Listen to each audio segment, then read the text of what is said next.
मांजरीत 23 वर्षांनी एकत्रित येत भरला स्नेहमेळावा।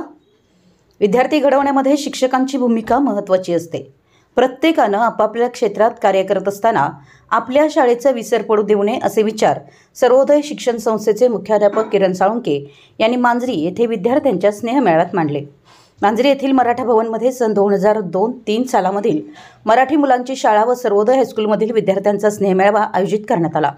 कार्यक्रमास माजी मुख्याध्यापक बी पाटील, डी तांबट, सी घालवाडे, शिक्षक MS कोळी, IS सुतार, शंकर पुजारी, राजकुमार जमदाडे, उत्तम कांबळे, शरयू रोडे, सतीश दाभोळे, विक्रम चव्हाण, MS आत्तार, KK कुलकर्णी, प्रेमिला टोणपे, पोपट यादव, अक्रम पुजारी, बापू मुल्ला उपस्थित होते।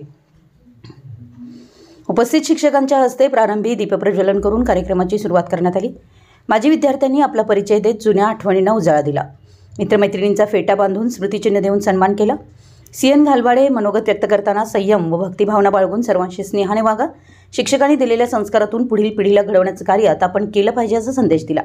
मनोगत व्यक्त करताना शिक्षकांनी कार्यक्रमाचं आयोजन केल्याबद्दल समाधान व्यक्त केलं। माजी विद्यार्थी पवन दाभोळे व सुजाता वसवाडे यांनी जुन्या आठवणींना उजाळा दिला व संयोजकांचे आभार मानले। कार्यक्रमात बजरंग दाभोळे यांनी स्वागत केलं तर दीपाली पाटील व सुनेना पाटील यांनी कार्यक्रमाचं सूत्रसंचालन केलं। युनुस तराळ व गौतम बाने यांनी कार्यक्रमाचं संयोजन व व्यवस्थापन केलं।